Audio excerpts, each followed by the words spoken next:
नागपुरातील नरखेड आणि काटोल तालुक्यामध्ये वादळी वाऱ्यासह आलेल्या मुसळधार पावसानं संत्रा उत्पादक शेतकऱ्यांचं प्रचंड नुकसान झालं। नरखेड तालुक्यातील मोगरा तडपा गावात शेतकऱ्यांच्या बागा वादळी वाऱ्यानं जमीनदोस्त झाल्या। आंब्याची झाडं सुद्धा वाऱ्यामुळे उन्मळली तर अनेक घरांवरचे पत्रेही उडाले। सरकारनं लवकरात लवकर पंचनामे करून नुकसान भरपाई द्यावी अशी शेतकऱ्यांची मागणी आहे। संत्रा, मोसंबी, आंबा, सागाची झाडं, कोठे व आंब्या बहार हे खूप नुकसान झालं। याच्याकरता आर्थिक मदत मिळावी। खूप भयंकर कास्तकाराचे एकदम नुकसान झालेलं आहे।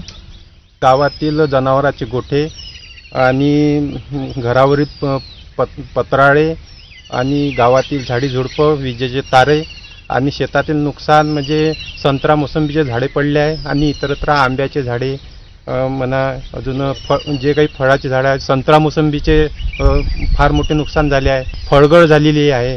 असं खूप सारं नुकसान कास्तकाराचं झालेलं आहे। तरी यासाठी शासनाने लक्ष देऊन पंचनामे करावे आणि शेतकऱ्यांना आर्थिक मदत सुद्धा जाहीर करावी।